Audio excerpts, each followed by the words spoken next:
edad na 48 anyos dahil sa komplikasyon sa cancer. Sa kanyang pagkawala, bumuhos ang luha ng pagdadalamhati at pakikiramay.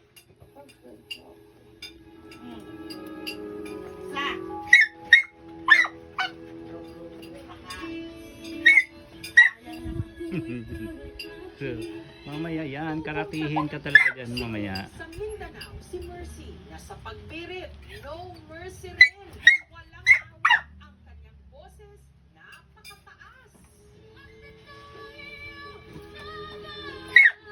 Bata pa lang daw kasi, pinasa na ito ng kanyang nanay Emma. Alam mo yung pag-inisip, pag tinawag yung nanay, anak!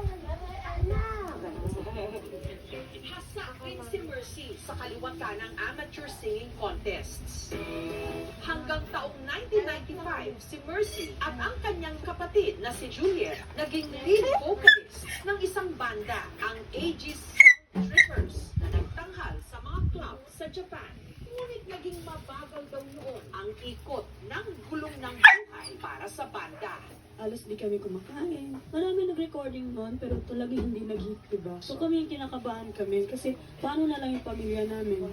Kaya taong 1997, umuwi sila ng Pilipinas para dito na makipagsapalaran. Nagpakilala sa publiko bilang Aegis Band. Ang una nilang nirelease na album, ang Halik.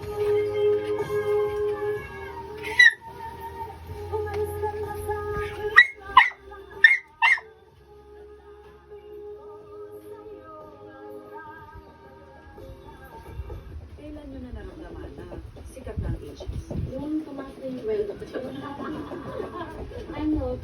naglalakad kami sa maroon, yan. Narinig namin sa radio. Yun na yun. Parang musical siya kami. Ang kanilang mga awitin naging inspirasyon pa nga ng musical play na Rock of Ages. Ang hirap kasi, lalo na alam ng mga tao yan ang kanta namin. Hindi naman Tris! sa bahay niyo. Yun yung nire-request nila eh. So kailangan, makita mo pa rin. Kaya mo, kahit Tris! pagkatapos dugo-dugo na pa rin. Nung naglaylo ang Aegis, Tris! tapos ang mahigit 2 dekada nilang pagkanta, namuhay ng tahimik sa Cavite si Mercy at nag-focus sa pagiging ina sa dalawa niyang mga anak. Pero ang kanyang gininto ang tinig, patuloy na ipinarinig ni Mercy sa social media.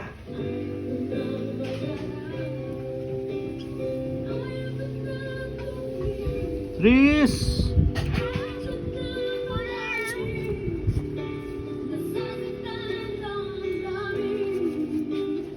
Ito rin ang kanyang naging plataforma para ipaalam sa publiko ang pagsubok na kinaharap niya. Ang kanyang naging